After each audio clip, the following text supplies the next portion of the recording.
Okay, everybody, we're going to start to draw our pixel self-portrait today. So what you're going to need to start is a pencil, crayons, a marker to do some outlining, a blank grid, and then you have some baskets at your table to look at for some examples. So what I'm going to do before I start my final drawing is I'm going to do some practice. I'm going to look at the pictures in my basket to get some ideas of some drawings that students have done in the past. And I'm going to look at the different types of ways that they drew different eyes, nose, mouth, hair, different details on the shirts. So I'm going to notice all these different types of details and try and practice some of my own before I actually do my final drawing. So I have a separate sheet of grid paper to do some practice. So there's different types of ways you can do eyes, mouth, so I practiced those first. So when we're talking about a pixel design, a pixel drawing or a pixel self-portrait, what I really want you to try and do is not make any shapes on your grid that are circular. So the only shapes allowed are boxes or boxes all together, or half boxes, so little rectangles, or half boxes, triangles. So you can cut your box in half by doing a triangle. Okay? It is not allowed to go off of the grid and do a circular shape like this or a circle like this. If you want to do a circle, you have to try and challenge yourself to stick to the grid and only do boxes, rectangles, or triangles. So if I wanted to do a circular shape, maybe I could take my marker and then go through half of the box. And when I cut through half of the box, I'm creating that triangle shape.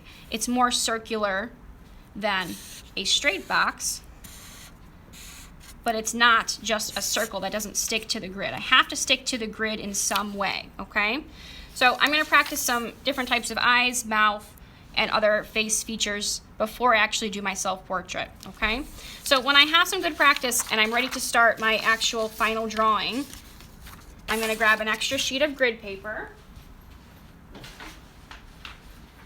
And it's great to start with your pencil first, just in case you need to erase.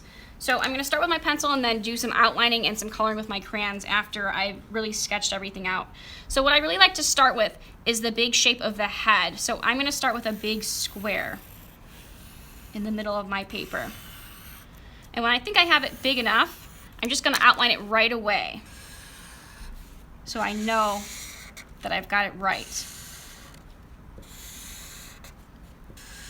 Now, once I have the shape of the head correct, I'm going to start to do the face features. So again, there's so many different types of ways that you can draw your eyes. You can do eyes looking in different directions, eyes right in the middle, eyes that have little boxes for eyelashes on top, or a little half boxes around to make colored eyes. So I'm going to start just with two big squares in the middle.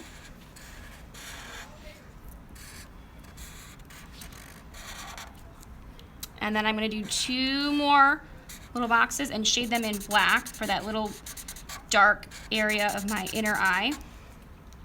And then I think I'm going to go around and cut these boxes in half for the colored part of my eye.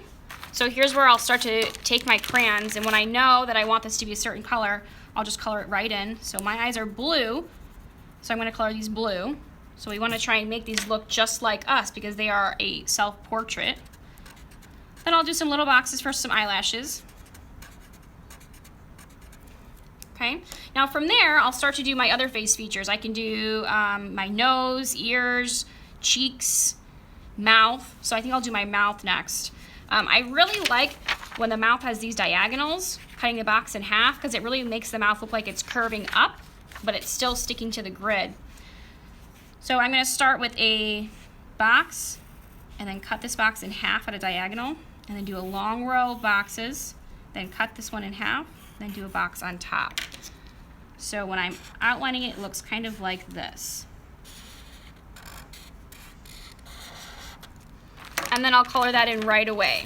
I can do red, pink, peach, whatever color you want. So again, there's so many different types of ways you can do your mouth. You can do a big mouth, a small. You can do one that has kind of a half smile, only one curving up on the side. You can do a frowning mouth. You can do a mouth with teeth, or mouth with lips and teeth. Big smile. I've even seen some people do braces on the inside of their mouth, if you would like. So from there, I'm gonna start to do my hair, my neck, my shoulders, maybe a design on your shirt, and then think about the background space. So the hair, again, is something that a lot of students have taken in different directions. So this person is doing longer hair with many angles. This person is just doing a big box of hair, long hair. This person did a little bun on top and little tiny strands of hair. I really like how this person did pigtails, or these boys did little triangles to make little jagged, short angles of hair. So it's totally up to you what type of hair you do. And then think about your background space. So there should be no white boxes in the end unless you have the little white spaces of your eye or your teeth. So in the background, think about a color scheme, a pattern, or some words, or a picture design that you could put in your background. So I figured out a way in which I could make my letters spell art and still stick to the grid. So they're not curved letters, they're still pixel letters, and they still stick to the grid.